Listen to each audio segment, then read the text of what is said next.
Salut les gars et tout d'abord bonne année. Pour cette nouvelle année, je vous souhaite de la réussite dans vos projets, au travail, en amour et bien sûr l'argent. Je vais être honnête avec vous, les vidéos prennent énormément de temps et en ce moment sur le plan professionnel pour moi c'est plutôt chargé.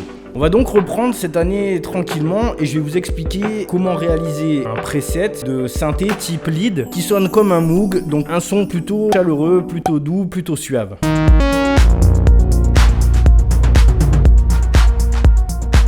On va apprendre à réaliser ce son avec n'importe quel synthétiseur, faire un lead techno dans un style Moog, c'est parti.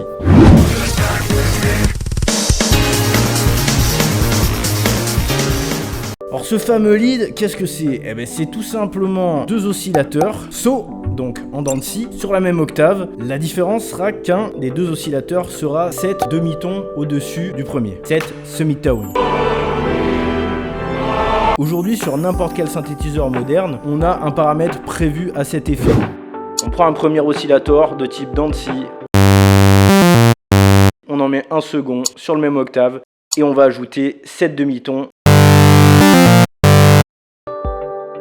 Si tu es encore au Moyen-Âge et que t'as pas de VST, que tu traites principalement sur Operator, tu remarqueras qu'il n'y a pas cette option semi-ton. Je vais donc te montrer une petite technique notamment utilisée par Deadmo5 pour arriver au même résultat. Pour la version arbalète et hallebarde, autrement dit Operator, on va ouvrir un Operator, on va sélectionner une note, par exemple Do ou C pour ceux qui aiment bien l'anglais, et on va compter 7 demi-tons. Donc tu prends la touche de ton clavier où il y a ton Do et tu comptes 7.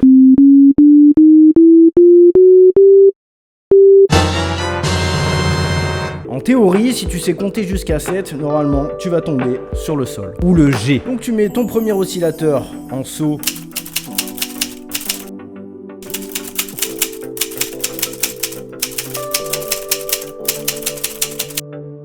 Et on va jouer la note jusqu'à tomber sur un Sol. Pour ce faire, c'est très simple, on va mettre un tuner sur notre piste et on va jouer avec le paramètre Fine jusqu'à tomber sur la bonne note.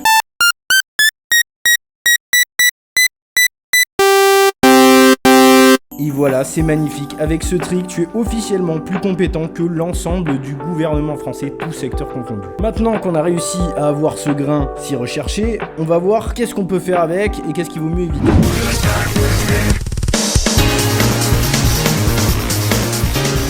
La première chose, ça va être de passer ce synthé en mono afin de désactiver la polyphonie et éviter le massacre auditif. On va également activer le paramètre glide pour pouvoir faire glisser le synthé comme ça de note en note et d'octave en octave. On va apporter du liant et un côté smooth et suave au synthétiseur. La seconde chose à faire, c'est de mettre un filtre coupe haut avec une pente de 24 dB par octave afin de pouvoir apporter du mouvement et de couper parfois les hautes fréquences, parfois les ouvrir. On va jouer avec ce filtre sur le début et la fin de nos séquences afin de voir là où on veut réellement mettre l'accent.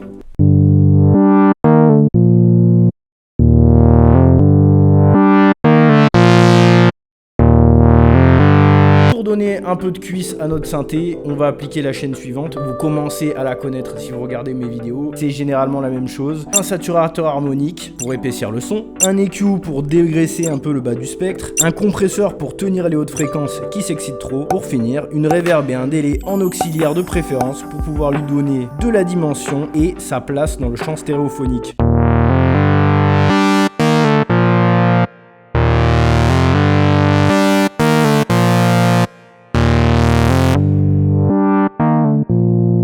J'espère que cette vidéo un peu courte vous a plu, faites-le moi savoir en commentaire. Si le concept vous botte, n'oubliez pas le like, le commentaire, tu t'abonnes, tout ça, je vous fais confiance. Je vous remercie, j'espère vous voir très vite et en attendant, c'est tout pour moi, je m'appelle Atchoum, ciao.